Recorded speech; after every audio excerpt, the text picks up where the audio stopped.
ಬೆಂಗಳೂರಿನ ಫ್ರೀಡಂ ಪಾರ್ಕ್ನಲ್ಲಿ ಬಿಜೆಪಿ ಪ್ರತಿಭಟನೆಯನ್ನು ನಡೆಸ್ತಾ ಇದೆ. ಸಿಎಂ ಮತ್ತು ಡಿಸಿಎಂ ರಾಜೀನಾಮೆಗೆ ಆಗ್ರಹಿಸಿ ಬಿಜೆಪಿ ಪ್ರೊಟೆಸ್ಟ್ ಮಾಡ್ತಾ ಇದೆ. ಚಿನ್ನಸ್ವಾಮಿ ಕಾಲು ತುಳಿತ ಪ್ರಕರಣವನ್ನು ಖಂಡಿಸಿ ನಡೆಸ್ತಾ ಇರುವಂತಹ ಆಕ್ರೋಶ ಇದು.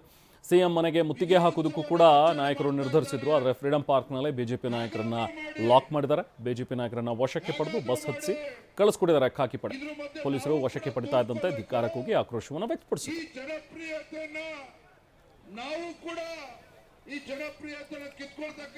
ಸೊ 11 ಫ್ಯಾನ್ಸ್ ಸಾವು ಸರ್ಕಾರದ ಪ್ರಾಯೋಜಿತ ಕೊಲೆ ಅಂತ ಹೇಳಿ ಸರ್ಕಾರದ ವಿರುದ್ಧ ಬಿಜೆಪಿ ನಾಯಕರು ಮುಗಿಬಿದ್ದಿದ್ದಾರೆ. ಸರ್ಕಾರದ ವಿರುದ್ಧ ಆರ್ ಅಶೋಕ್, ವಿಜಯೇಂದ್ರ ಹರಿಹಾಯ್ದ್ರು. ಸಿಎಂ ಮತ್ತು ಡಿಸಿಎಂ ರಾಜೀನಾಮೆ ಕೊಡಬೇಕು ಅಂತ ಆಗ್ರಹಿಸಿದರು.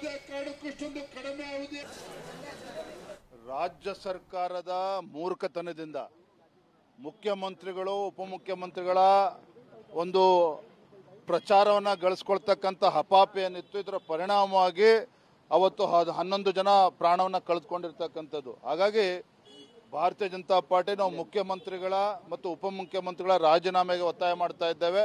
ಹಾಗಾಗಿ ಇವತ್ತು ಮುಖ್ಯಮಂತ್ರಿಗಳ ಮನೆಯ ಮುತ್ತಿಗೆ ಆಗ್ತಕ್ಕಂಥ ಕೆಲಸ ನಾವು ಮಾಡ್ತಾ ಇದ್ದೇವೆ. ರಾಜ್ಯ ಸರ್ಕಾರದ ಮೂರ್ಖತನದಿಂದ ಮುಖ್ಯಮಂತ್ರಿಗಳು ಉಪಮುಖ್ಯಮಂತ್ರಿಗಳು ನಾವು ನ್ಯಾಯ ಕೇಳ್ಕೋಸ್ಕರ ರಾಜೀನಾಮೆ ಮಾಡ್ತಾ ಇದ್ರಿ. ನಿಜ, ಸಾವನ ಮೇಲೆ ರಾಜಕಾರಣ ಮಾಡ್ತೀರಿ. ಯಾಕೆ ಅಂದ್ರೆ ಆ ಮನೆಯವ್ರು ಕೇಳ್ತಾ ಇದ್ದಾರೆ ಕೊಂದವ್ರು ಯಾರು ಅಂತ.